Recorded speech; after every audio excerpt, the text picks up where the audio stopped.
Table. सबसे पहले फिर बोलते हैं आपको हम मेंडलीव लॉ एक पूछेगा, तो मेंडलीव लॉ आपको शॉर्ट में डिफाइन कैसे करना बोल दिए हैं। क्या बोलना है इसको, elements are the periodic function of atomic masses. ये शॉर्ट डिफाइन हो गया। ऐसे लॉन्ग डिफाइन भी आपको हमने कहा था, when elements are arranged in order of increasing atomic masses then the properties of elements repeats after equal interval, है ना, ये लिखा है ना, इसको ध्यान रखें। दो तरह से लिखा था, एक शॉर्ट भी था और एक एक्चुअल मीनिंग था। जैसे मान लिया जाए, एग्जांपल दे रहे आपको, ये आपके पास टेबल दिया मेंडलीव का, मेंडलीव का टेबल है, टेबल को याद करने का कोई काम नहीं है। टेबल से क्वेश्चन क्या पूछेगा वो मैंने फिगर ध्यान देखोगे, फिगर में 3 जगह ब्लैंक किया होगा डॉट डॉट करके, नहीं, एक जगह यहाँ किया है डॉट डॉट डॉट करके ब्लैंक, मतलब इस तरह का बॉक्स बना हुआ है, ध्यान देना, वो इस तरह का बॉक्स बना हुआ है और इस बॉक्स में टाइटेनियम है और नीचे में डॉट डॉट डॉट किया हुआ है। फिर एक तरह से और बना हुआ बॉक्स, बगल में से एक और बॉक्स है जिसमें 2 बार डॉट डॉट डॉट किया है, ठीक है। और हम लोग ये 3 डॉट डॉट डॉट तो देख रहे हैं, इसी से क्वेश्चन नहीं पूछता है। मेनली क्वेश्चन के पूछने का चांस इसी 3 डॉट डॉट डॉट दिए ना, यहाँ पर एक, यहाँ पर एक, यहाँ और एक यहाँ, इसी तीनों जगह से क्वेश्चन को राइज करता है एग्जाम में। अब क्वेश्चन कैसे राइज करता है वो जस्ट सिखाएंगे, थोड़ा सा वेट कीजिएगा। चलिए, सबसे पहले हम लोग लॉ लिखा दिए हैं, लॉ के बोलने का काम ही नहीं है। R2 को क्या है और बोल ही दिए हैं। चलो आगे लिखोगे हम नेक्स्ट पॉइंट ना करके, देखो it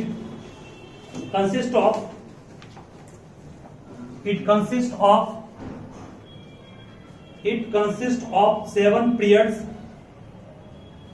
and 8 group. It consists of 7 periods means row हो गया ना, एंड 8 ग्रुप, ग्रुप मतलब क्या हो गया, कॉलम, 8 ग्रुप जिसको हम लोग कॉलम कहते हैं, ठीक है। अब ग्रुप में होता है एक सब ग्रुप। सब ग्रुप जानते हो क्या होता है, व्हाट इज सब ग्रुप, ठीक, ध्यान से। जैसे मान लिया जाए, अगर हम लोग इसी टेबल को ध्यान से सुने, ये मान लो एक रो दिया हुआ, ये क्या कॉलम हो गया ना, ये कॉलम है। इस कॉलम में, हर कॉलम में हम जानते हैं कितना एलिमेंट होता है, हम सब जानते हैं हर कॉलम में एलिमेंट की संख्या एक ही होगी ना, नहीं पढ़े हैं, हर कॉलम में एलिमेंट की संख्या एक ही होगी। बट इस टेबल, मेंडलीव के टेबल में हमने क्या ऑब्जर्व किया, उस चीज के बारे में बोल रहे हैं आपको। मेंडलीव के टेबल में हर कॉलम में, मेंडलीव के टेबल में हर कॉलम में एक एलिमेंट नहीं होगा, मतलब एक से ज्यादा एलिमेंट होगा। दैट मीन्स इसको आप 2 एलिमेंट मान लीजिए, सोडियम लिथियम एक ही कॉलम, एक ही बॉक्स में है, पोटेशियम कॉपर एक ही बॉक्स में है, और लिविडियम और सिल्वर ये भी क्या एक ही बॉक्स में। यह है ग्रुप 1 मान लो, सपोज ये क्या है, ग्रुप 1 जीवन मान रहे हैं। हमको समझाना है सब ग्रुप क्या होता है। ग्रुप सब जानते हो क्या है, वर्टिकल लाइन जो होता है, वर्टिकल कॉलम जो होता है तो ग्रुप कहते हैं, हॉरिजॉन्टल रोज को कहते हैं क्या, पीरियड बोलते हैं। तो वर्टिकल कॉलम में आप ध्यान देखोगे, ये ग्रुप 1 का एलिमेंट है ना। अब इस ग्रुप में भी देखो अपने आप एक ग्रुप बना हुआ दिखाई पड़ रहा है, नहीं, एक ग्रुप इधर एक ग्रुप इधर बन गया, लिथियम पोटेशियम रुबिडियम, यहाँ सोडियम कॉपर और, ठीक है।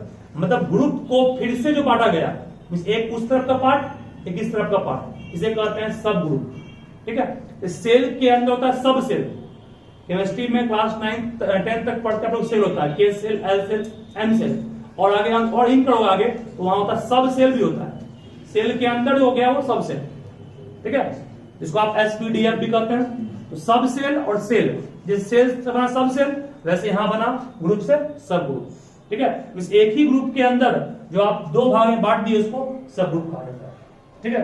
हालांकि इसका यूज अभी नहीं है, फिर भी समझा दें सब ग्रुप क्या होता है, एससी रोमन बुक में दिया हुआ सब ग्रुप क्या होता है। चलिए, ठीक है, तो यहाँ पर मेन जो क्वेश्चन होता है क्या है उस पर ध्यान दीजिएगा। ये सब ग्रुप में क्या होगा, ग्रुप के बाद कॉलम 7 इसमें होंगे पीरियड, और 8 क्या होंगे, 8 क्या ग्रुप होंगे। और ये टेबल जो आप देख रहे हैं, टेबल आपका बिल्कुल अधूरा है, इसमें ग्रुप तो आपको 8 दिखाई पड़ रहा है, ग्रुप की संख्या में 8 है, बट पीरियड की संख्या यहाँ पर 7 नहीं है, सिर्फ 6 ही दिया हुआ टेबल में, और ये आपका अधूरा टेबल मैंडलिव का है, कंप्लीट टेबल नहीं है। ठीक है, मींस उसने बस प्रेडिक्ट कर दिया कि 7 होंगे पीरियड, बट कहां होंगे कैसे होंगे पता नहीं है, इसका अधूरा टेबल था, पूरा कंप्लीट नहीं था वो। इन 7वां ढूंढिएगा, 7वां मिलेगा ही नहीं आपको उसमें, 7वां इसमें टेबल में है ही नहीं, है कहां तक मस्त देखो 1 2 3 4 5 6। ठीक है, चलिए आगे बढ़े हम लोग। आप तो आप लिखोगे यहाँ पे जो मेन क्वेश्चन हम लोग का है वो क्या है, उसको हम लोग हाईलाइट करते हैं क्योंकि वही आप उसी से मेन क्वेश्चन पूछता है। लिखोगे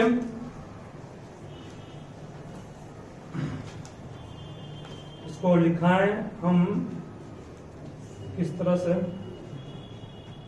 तो उसको भी सोचना पड़ेगा ना। देखिए ध्यान से, मैंडलिव के टेबल में जो है आपको हम 3 डॉट दिए थे, ध्यान देना क्या बोल रहे हैं। एक बॉक्स ये था, ठीक है, बुक से आप याद होंगे बॉक्स क्या बना हुआ है ना, उसके बगल में एक बॉक्स और है, और इसके ऊपर में जो बॉक्स है वो एल्युमिनियम का है, मतलब यहां पर एल्युमिनियम है, यहां पर डॉट डॉट डॉट किया हुआ है, यहां पर भी डॉट डॉट डॉट है, यहां टाइटेनियम है, फिर यहां पर डॉट डॉट डॉट किया हुआ है। ठीक है, और इसके जस्ट ऊपर टाइटेनियम के ऊपर कौन है, टाइटेनियम के ऊपर का पार्ट है सिलिकॉन। ठीक है, तो ध्यान देना यहां पर मिस उसने कहा है कि द अनडिस्कवर्ड एलिमेंट और unknown element at that time for which gap were left in the periodic table was named by Mendeleev as eka boron. उस नाम क्या दिया, ईका बोरॉन। एक कॉलम ऊपर और लेते हैं, इसका यूज भी करना पड़ेगा हमको, यहां बोरॉन था। ठीक है, ईका बोरॉन एक का नाम दिया, उसके बाद फिर दिया गया ईका बोरॉन के बाद ईका सिलिकॉन भी दिया नाम, और ईका एल्युमिनियम नाम दिया। ये नाम क्यों पड़ा, कैसे पड़ा, इस पर ध्यान दीजिएगा। देखो इसकी खासियत थी, इसने क्या कहा, 3 गैप को छोड़ दिया। उसने कहा भविष्य में ऐसे एलिमेंट पाए जाएंगे जो इसके गैप पर सेट करेगा। ठीक है, मतलब जो बोरॉन के नीचे है, जस्ट जो बोरॉन के जस्ट नीचे है उसको कहा दिया उसने क्या, ईका बोरॉन कर दिया। बोरॉन के नीचे जो एलिमेंट है उसका नाम उसने ईका बोरॉन दे दिया। एल्युमिनियम के नीचे उसका नाम क्या दिया उसने, ईका एल्युमिनियम दे दिया। उसके अकॉर्डिंग नाम ये दिया गया। सिलिकॉन के नीचे उसका नाम क्या दिया, ईका सिलिकॉन। उसने कहा कि बाद में भविष्य में ऐसे एलिमेंट पाए जाएंगे कि इसकी प्रॉपर्टी इससे मैच करेगी, इसकी प्रॉपर्टी एल्युमिनियम से मैच करेगी, सामने एल्युमिनियम इसका है, और इसकी प्रॉपर्टी किससे मैच करेगी, ईका बोरॉन से। नाम दिया बोरॉन, ईका बोरॉन। इसका मतलब पहले बोरॉन आया, ईका मींस पहले बोरॉन आया, उसके बाद इस एलिमेंट की खोज की जाएगी। पहले आएगा एल्युमिनियम, उसके बाद भविष्य में ये मिलेगा, नाम पड़ा ईका एल्युमिनियम। पहले पाया गया सिलिकॉन, उसके बाद भविष्य में मिलेगा क्या, ईका सिलिकॉन। और बाद में सही मायने में एलिमेंट ऐसे मिले जो इसके इस टेबल पर सेट किए। ईका बोरॉन का नाम बाद में और क्या पड़ गया, स्कैंडियम पड़ गया। ईका बोरॉन का नाम बाद में क्या, स्कैंडियम पड़ गया। इसका नाम क्या पड़ गया, गैलियम। और इसका नाम क्या पड़ गया, जर्मेनियम। मतलब कि जो एलिमेंट उसने कहा था भविष्य में पाए जाएंगे, वास्तविक में पाए गए भी, और उसकी प्रॉपर्टी इससे मैच की, ये इसका कैरेक्टरिस्टिक्स गुण में आएगा। ठीक है, ये खास करके एग्जाम में पूछता है, what is the name of element in place of eka boron, तो बोलोगे scandium, eka aluminium, gallium, eka silicon, germanium. ठीक है, तो इसको हम लोग लिखाएंगे अच्छे से। तो सबसे पहले आप पढ़ाओगे topic characteristics of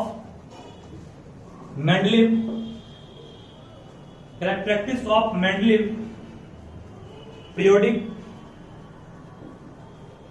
classification।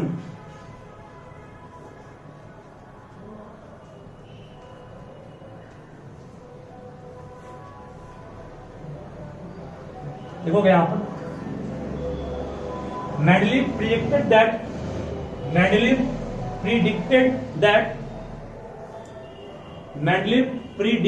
that some of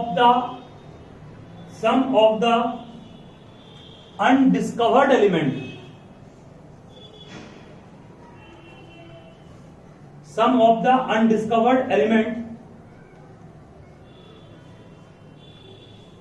at that time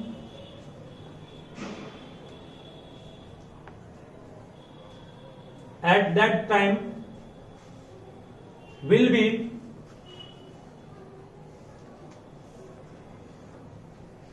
named as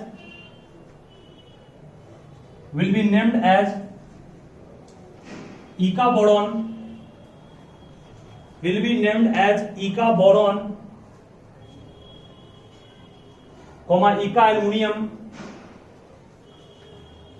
and Eka silicon, Eka aluminium and Eka silicon, Eka aluminium and Eka silicon, which were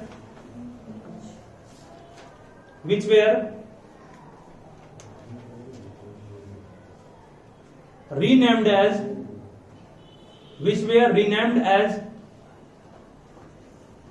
scandium,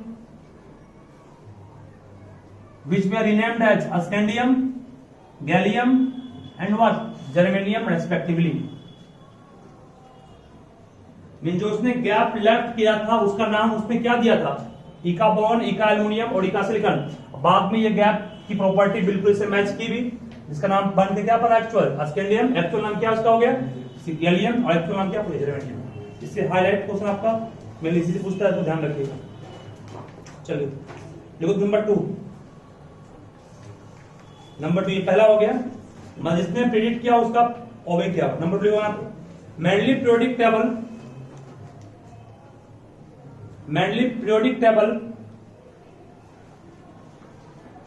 could predict मतलब मालूम करना, the properties of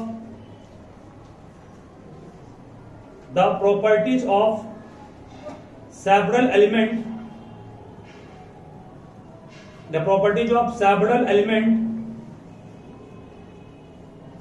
element on the basis of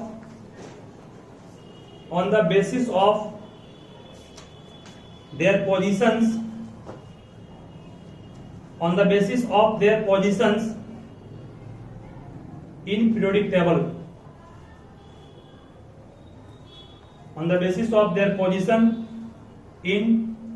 table, बस same वही चीज आपका है जो पहला है ना, पहला वाला एक लिखा है।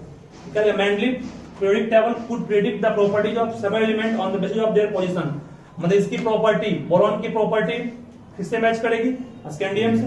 वही से एल्युमिनियम की प्रॉपर्टी किससे मैच करेगी, गैलियम से, और सिलिकॉन की प्रॉपर्टी मैच करेगी। ठीक है, उसी के बाद पढ़ा कहा गया अलग से। एक थर्ड पॉइंट और लिखोगे, मैनली पीरियोडिक टेबल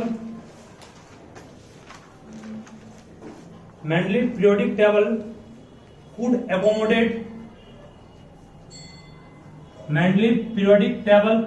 accommodate मतलब होता है एडजस्ट करना। Mendeleev periodic table could accommodate novel gases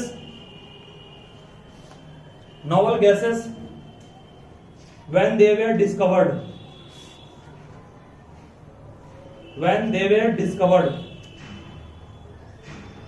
मतलब कि उसका टेबल जो है नोवल गैस को भी अपने आप में एकोमोडेट कर लेता अगर वो भविष्य में पाया जाएगा तो। सही पाया गया और मैं जस्ट किया भी, ये खासियत थी तीनों। ठीक है, 3 इसका इंपोर्टेंट, सबसे इंपोर्टेंट क्वेश्चन इसी से पूछेगा, बाकी दोनों से कोई चांस नहीं। मेन इंपोर्टेंट ये है, इसको आप ध्यान रखिए अच्छे से। जिसको हाईलाइट किए वही इंपोर्टेंट है, इसको अलग से नोट कर लिया, नोट कर लिए इस चीज को, नोट नहीं किए पढ़ लो फास्ट में। क्वेश्चन अब जो भी आएगा इसी से आएगा इस टॉपिक में। और इसकी कुछ खामियां थी, वो क्या क्या है सुन लोगे। पहला, इसने आइसोटॉप के पोजीशन के बारे में कुछ भी नहीं कहा। दूसरा, wrong order of atomic masses, अगर इसके टेबल को आप ऑब्जर्व कीजिएगा तो कुछ एलिमेंट्स हैं जिसका अरेंजमेंट वो गलती किया है। सुनोगे आप, कोबाल्ट जिसका मास 58.9 है, उसको आयरन के बाद रखा है, उसको आयरन से कोबाल्ट और निकल, कोबाल्ट जिसका, सुन रहे हो, देखिए फिर से बोल रहे हैं। इसका पहला डिमेरिट क्या था कि आइसोटॉप के पोजीशन के बारे में डिस्कस नहीं किया। इसका दूसरा डिमेरिट था कि निकेल और कोबाल्ट, देखो कोबाल्ट यहां है और निकेल इसके जस्ट पीछे है।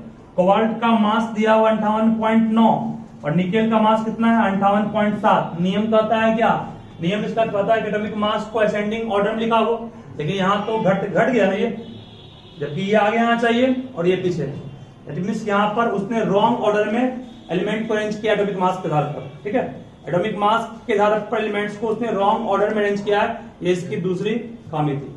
और तीसरा खामी था इसने हाइड्रोजन के पोजीशन को भी नहीं बताया। ठीक है, तो वो तभी तक खामी में ही है कि एस का पोजीशन अभी तक कोई बताया नहीं है क्या होता है, भले इसको हम रखते हैं फर्स्ट में ही, कि उसका पोजीशन के बारे में तो कोई क्लियर नहीं किया। ठीक है, देखो यहाँ फिर से बोलते हैं हम, देखो पहला सब बोल लिख लीजिए ना, position of isotope is not explained, यह आपका डिमेरिट्स है। Position of isotope is not explained, means isotope के पोजीशन को उसने एक्सप्लेन नहीं किया, ये इसका फर्स्ट डिमेरिट था। दूसरा डिमेरिट देखो फिर इसमें, wrong order of atomic masses, atomic mass का ऑर्डर क्या था उसने गलत रखा था। एग्जांपल दें इसका, एग्जांपल में कहोगे since nickel with lower masses, nickel इसका मास कम है ना, is placed after what cobalt with higher masses, means cobalt का मास ज्यादा है फिर भी उसको रखा है पहले, निकेल का मास कम है उसको रखा है बाद में, जबकि नियम कहता है पहले कम आएगा फिर बाद ज्यादा आएगा, लेकिन इसने ऑबे नहीं किया। और तीसरा कहोगे कि position of hydrogen is not explained, hydrogen के पोजीशन के बारे में इसने एक्सप्लेन नहीं किया। ये तीन इसकी खामियां थी, इसको ध्यान रखिएगा।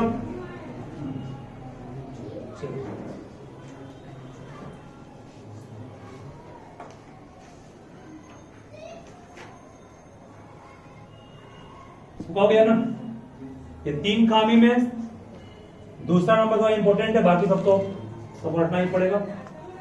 कोबाल्ट और निकेल में निकेल का मास कम था फिर भी उसको बाद में प्लेस किया है, जबकि उसको पहले प्लेस करना चाहिए था।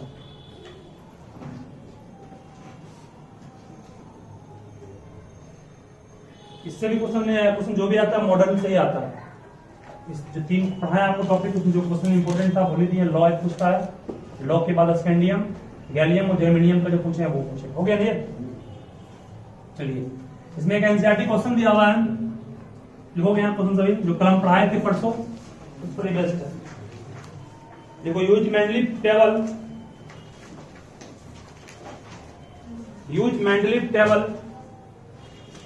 एनसीईआरटी क्वेश्चन ये है, use Mendeleev table to predict the formula, use Mendeleev table to predict the formula for the oxides, for the oxide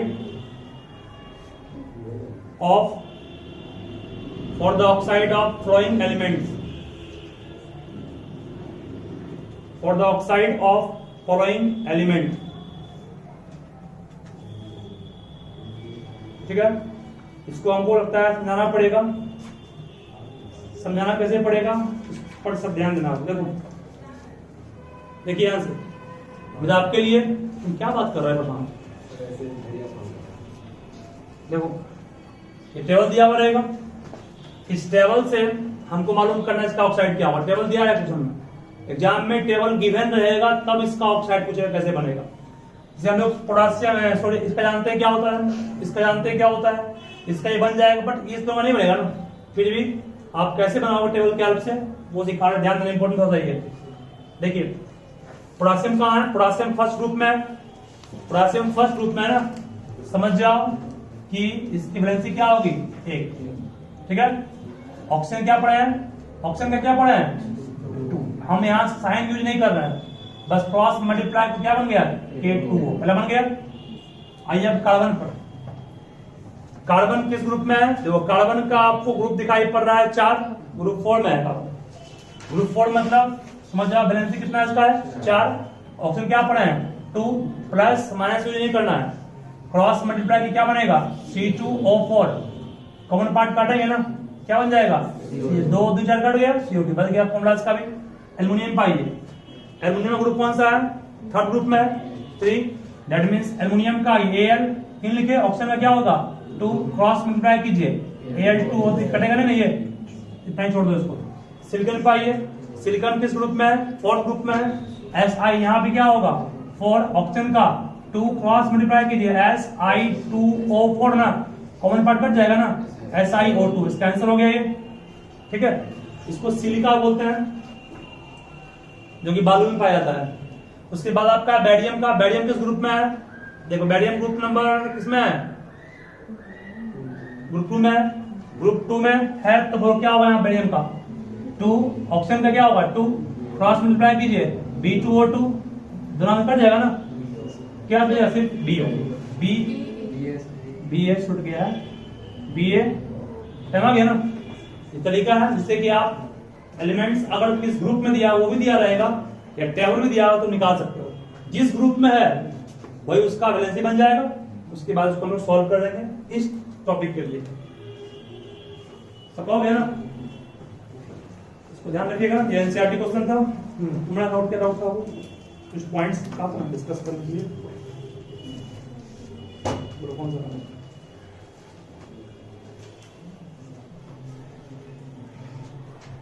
नहीं होगा। देखिए ध्यान से, शांत रहो, बात नहीं। हमने यहां लिया है सोडियम, ठीक है, ठीक है ना।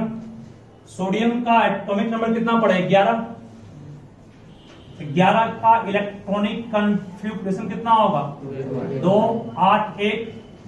इसमें सेल कितना है? सेल 3 है। अब सेल 3 है तो 3 क्या इंडिकेट कर रहा है? 3 इंडिकेट कर रहा है वो किस पीरियड में। Number of shell gives you the concept that in which period it will lie. जैसे मान लीजिए अगर हम मॉडर्न पीरियड की बात करें, देखिए सोडियम थर्ड पीरियड में, जिसमें 3 सेल होगा वो थर्ड पीरियड में ही होगा, ठीक है। मतलब नंबर ऑफ सेल, ध्यान देना यहां पर, नंबर ऑफ सेल, सेल की संख्या या नंबर ऑफ ऑर्बिट की संख्या किसके इक्वल होगी? नंबर ऑफ पीरियड, ठीक है। अगर थर्ड सेल में है तो पीरियड थर्ड होगा। एग्जांपल है कैल्शियम मान लिए, कैल्शियम का एटॉमिक में कितना होगा 20, 2 8 8 2 होगा ना, मतलब ये किस पीरियड में होगा 1 2 3 4 फोर्थ पीरियड। चूज कर लो यहाँ पे, कैल्शियम कहाँ है फोर्थ पीरियड में। मतलब जितना नंबर ऑफ पीरियड उतना ही क्या होगा उसका सेल, ठीक है। लिखिए इसको।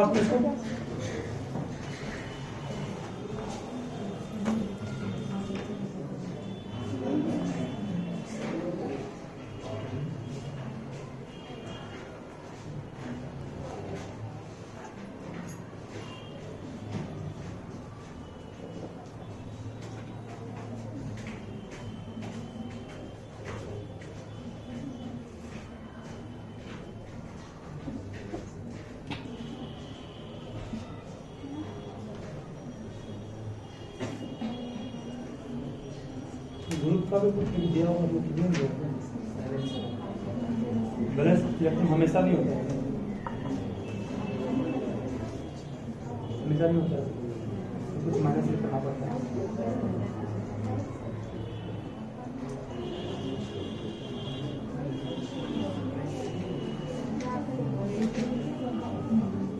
शांत रहोगे।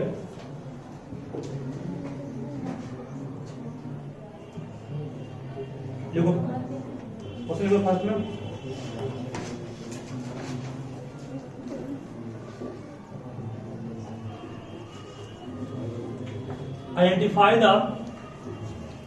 identify the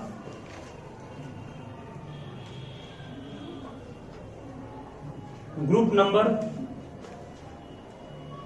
identify the group number and period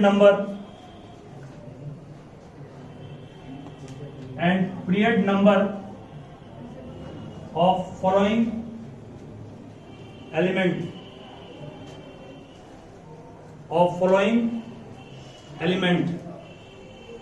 ठीक है। ग्रुप नंबर और पीरियड नंबर निकालना आपको है कुछ एलिमेंट्स का। देखो पहला इसमें है,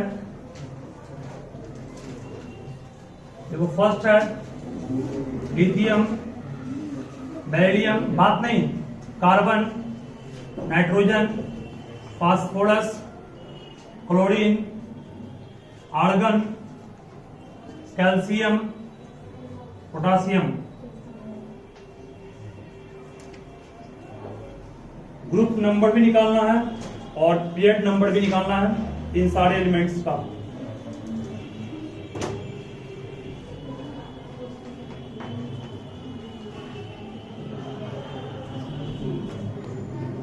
पीरियड तो निकाल लोगे अब ना। लिथियम का एटॉमिक नंबर क्या पढ़े? 3, बेरिलियम का 4, कार्बन का 6, 7 फास्फोरस का, 15 क्लोरीन का, 17 आर्गन का, 18 कैल्शियम का, 20 पोटासियम का, 19। ठीक है, ध्यान देना क्या बोल रहा है। शांत रहोगे। यहां पर निकाल रहे हैं ग्रुप की संख्या किस ग्रुप में है, और यहां निकाल रहे हैं उसके पीरियड की संख्या, ध्यान देना।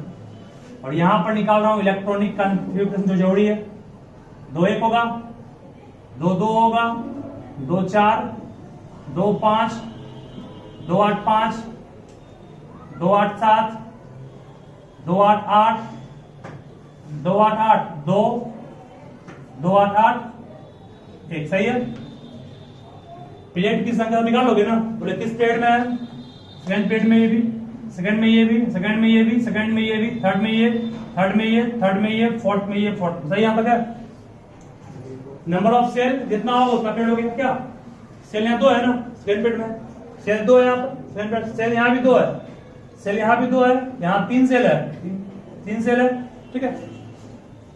ग्रुप वाले में क्या करना है इस पर गौर कीजिए, ध्यान दीजिएगा। ग्रुप वाले में अगर कोई नन मेटल है, ध्यान देना यहाँ पर, अगर कोई नन मेटल है ग्रुप वाले में, तो आपको करना क्या है कि जितना उसका वैलेंस इलेक्ट्रॉन है उसमें आपको आगे में 1 लगा देना है। मान लिया जाए हम बात कर रहे हैं क्लोरीन की, अंतिम के साथ है, आगे लगेगा 1 या 10 जोड़ दीजिए, मान लो 10 जोड़ दीजिए, 1 लगाओ आगे या 10 जोड़ दो, कितना बन जाएगा ये? बराबर गया ना। 17th ग्रुप में जब लगे कि वो इलेक्ट्रॉन को लेगा, समझ जाओ वो नन मेटल है, और नन मेटल जब होगा तो आपको आगे में 1 लगाना होगा, ये 10 जोड़ देना पड़ेगा।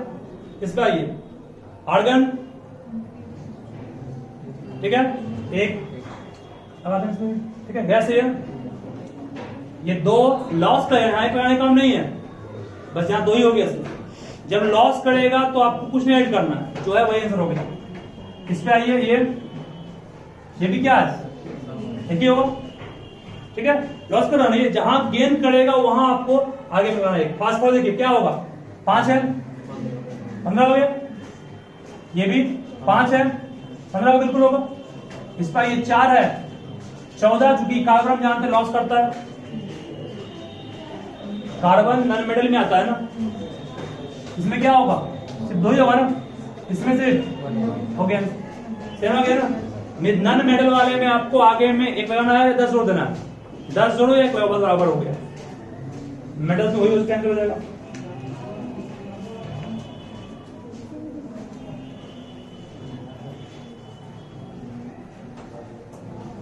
तो किसी भी एलिमेंट्स कौन सा ग्रुप में है, कौन सा पीरियड निकालोगे अपना, बस उसके लिए आपको कुछ नहीं करना, इलेक्ट्रॉनिक कन्फ्यूजन करना है। इलेक्ट्रॉनिक कन्फ्यूजन करने के बाद नंबर ऑफ सेल जो होगा वो आपको देगा पीरियड, और ग्रुप निकालने क्या करना पड़ेगा, अगर लगे इलेक्ट्रॉन वो एक्सेप्ट करेगा तो उसमें 10 जोड़ दो, लॉस कर रहा है जो है वही हो गया। ठीक है, इसलिए इंपॉर्टेंट तरीका है, शॉर्ट में हो गई, पूछता है क्वेश्चन से भी। इस एग्जांपल का एक क्वेश्चन दे रहे हैं आपको जो एनसीईआरटी में आया हुआ क्वेश्चन है, एनसीईआरटी में दिया क्वेश्चन ये है।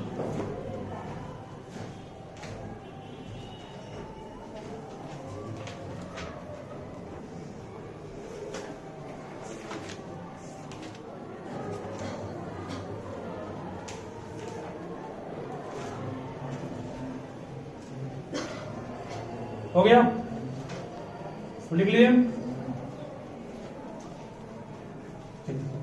ये इंपॉर्टेंट क्वेश्चन है, किसी भी एलिमेंट्स का कोई पूछे आपसे पोजीशन मतलब वो कहाँ है, दैट मींस समझना कि वहां नंबर ऑफ रोज और नंबर ऑफ कॉलम्स की संख्या पूछ रहा है, कौन सी रो में है और कौन से कॉलम में है। ठीक है, शांत रहोगे। एक क्वेश्चन एनसीईआरटी का है, which of the flowing element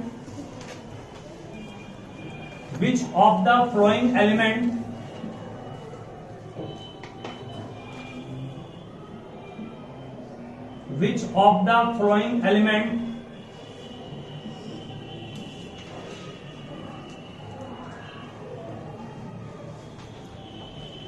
is chemically similar? Which of the flowing element is chemically similar? Electronic confusion करना पड़ेगा ना। 2 5 ये कितना होगा, 2 7 ये कितना होगा, 2 8 5 और ये 2 8 8। ध्यान बाबू, सिर्फ आउटर मोस्ट ऑर्बिट के इलेक्ट्रॉन्स को देखिए, सेम किसका है, एन का सेम पी से है ना, मींस नाइट्रोजन और फास्फोरस की प्रॉपर्टी क्या होगी, सेम। बाकी सब डिफरेंट छोड़ देंगे। ठीक है, जहां बैलेंस एकदम सेम आएगा समझ जाओ वो सेम वे में केमिकल रिएक्शन को करेगा।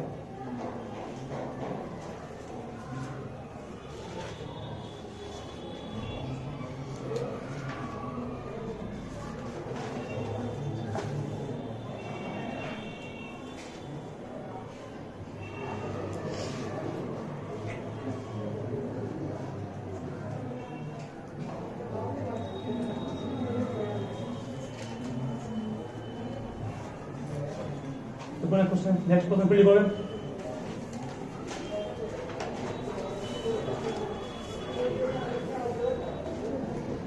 एक फॉर्मूला दिया हुआ है H2O3 दिया हुआ है। तो आपसे पूछा गया कि बताओ कि यहाँ पर X जो है वो किस ग्रुप में है, X किस ग्रुप में, ऑप्शन है सेकंड, थर्ड, 5 और 8। ऑप्शन बी दिया हुआ नहीं। एक्स यहां पर है, 3 होगा ना, O 2 होगा, 13 तुम कैसे कर दिए,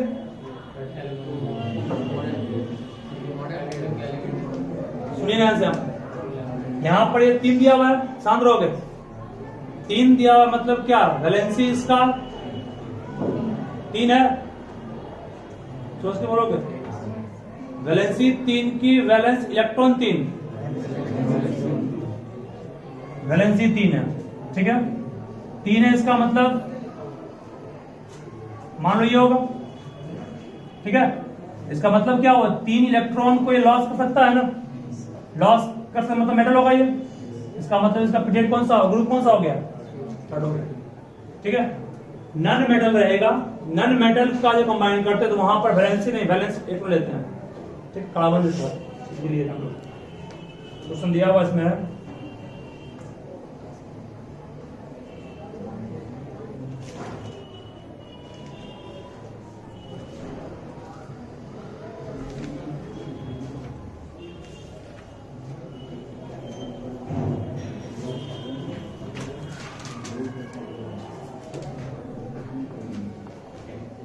ग्रुप 18 को हम लोग क्या नाम दिए हैं, ग्रुप 18 को क्या नाम देंगे, इनर्ट ग्रुप भी कहते हैं या जीरो ग्रुप। ठीक है, 18th ग्रुप को इनर्ट ग्रुप कहते हैं या जीरो ग्रुप कहते हैं, और 17th को कहते हैं, दिखाए थे पहले भी आपको, सॉल्ट फॉर्मिंग ग्रुप या हाइड्रोजन ग्रुप है ना। और उसके बाद फर्स्ट ग्रुप को क्या कहते हैं, फर्स्ट ग्रुप को हाँ एल्केली ग्रुप कहते हैं।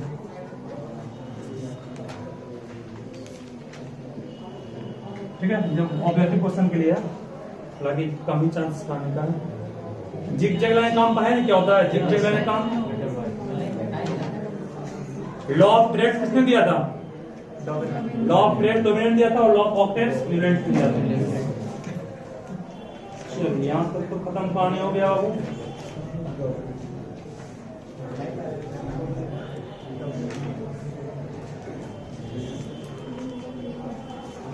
कोई बोल सकते हो, शांत रहोगे। मेंडलीव का टेबल में आइसोटॉप एग्जिस्ट कैसे नहीं करता, मतलब क्यों नहीं करता? क्योंकि सर वो एटॉमिक मासेस के बेसिस पे एटॉमिक मास को उसने माना था आधार। हम सब जानते हैं क्लोरीन का 2 आइसोटॉप, एक 35 है और एक क्या है 37। अगर हम लोग मेंडलीव के आधार पर अरेंज करेंगे तो पहले आएगा Cl35 ना, और उसके बाद क्या आएगा Cl37। इसका मतलब दोनों अलग अलग ग्रुप में आ गया ना, इसका मतलब कहेंगे दोनों की प्रॉपर्टीज के अकॉर्डिंग अलग हो गई। लेकिन हम लोग पढ़े हैं क्लास 9th में कि आइसोटॉप की केमिकल प्रॉपर्टी क्या होती है, सेम होती है। इसीलिए हमने कहा कि मेंडलीव का जो एटॉमिक मास का रेफरेंस था, आधार था, वो आपका गलत है, वो सही नहीं था, क्योंकि आइसोटॉप वहां पर सेट करेगा नहीं। ठीक है, ये क्वेश्चन आपका रह सकता है।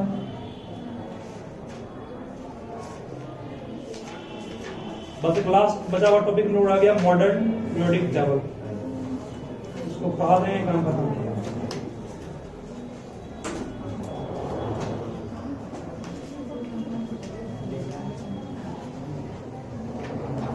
न्यूटन्स का लॉ कब तक एप्लीकेबल था? कहां तक? कैल्शियम तक था। वही 20 होगा।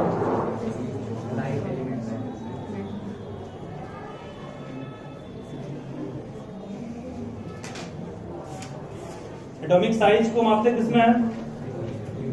पिकोमीटर में। कितना होता है 1 पिकोमीटर में? 1 पिकोमीटर में 10⁻⁻12 मीटर। ठीक है,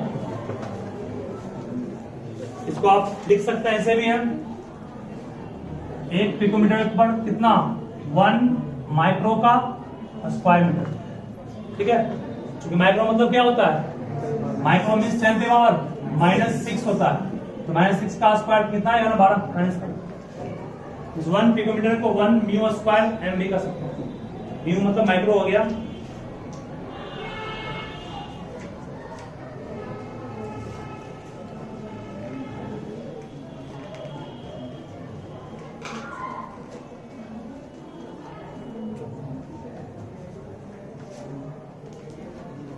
हो गया ना। उसके बाद देखो फिर बोलते हैं कि आपको हम जितना पढ़ाए उसमें क्या क्या तुमको मेनली ध्यान रखना है। अभी तक में आपको सिर्फ जितना भी लॉ पढ़ा है, चाहे वो डोवेन का लॉ हो या फिर न्यूलैंड्स का हो या फिर मेंडलीव का हो, तीनों लॉ पूछे गए, कोई एक पूछता है।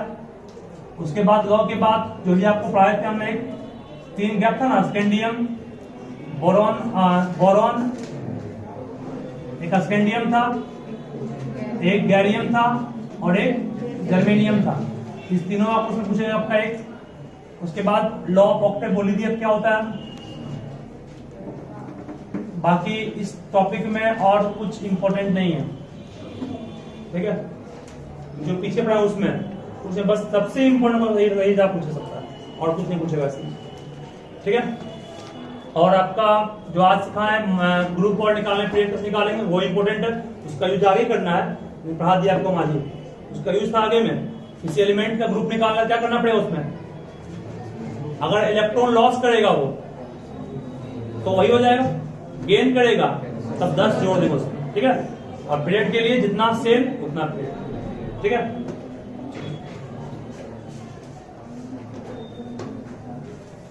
बस इतना काम कीजिए, फिर कल आगे बढ़ते हैं। कल चैप्टर खत्म नहीं, कल पढ़ सकता हूँ, कल चलेगा।